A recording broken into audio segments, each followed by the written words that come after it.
terms of like the sort of same forces we're seeing now, in terms of union, like strike breakers, union busting, corporate tactics, all that, what else do you feel like, and what did you learn in terms of the things that hampered the labor movement, um, beyond those external forces and even political forces? Like, was there anything that surprised you or interested you or sort of like raised a little flag? I mentioned very, very early in this show about kind of the ways that unions often have ignored immigrant labor, for example, as a sector of organizing, as a sector to be, and on a May Day, on a previous May Day, I believe in 2006, if I'm not mistaken, it was the day without an immigrant.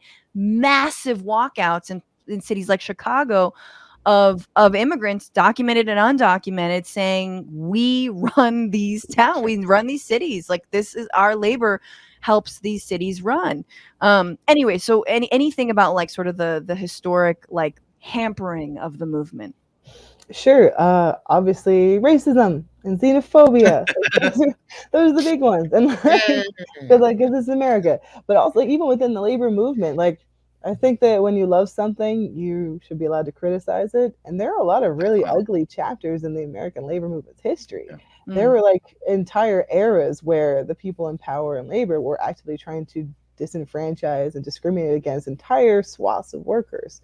Even the Chinese Exclusion Act, 1882, the AFL, American Federation of Labor, they're all about it. They're big fans. They're like, oh, we don't want like these new workers come here and take jobs from our members. This was in the 1880s.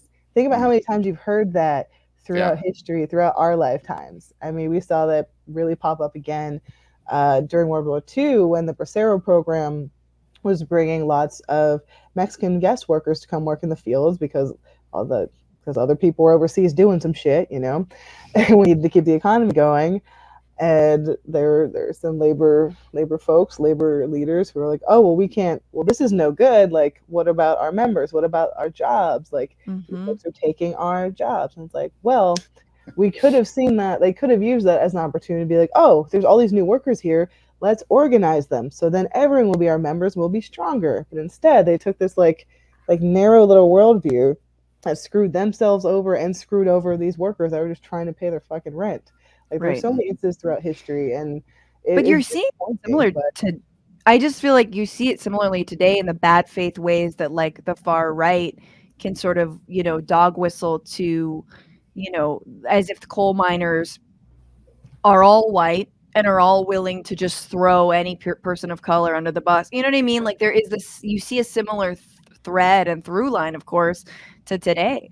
I mean, they should take a trip down to Alabama and see the guys leading the strike in Brookwood, because that is, I think that specific UMWA local is like one of the most integrated, and they have been since the 1890s. Like, nothing is a monolith in this country, especially not the labor movement. And there is no one type of union worker. There's no one type of union member.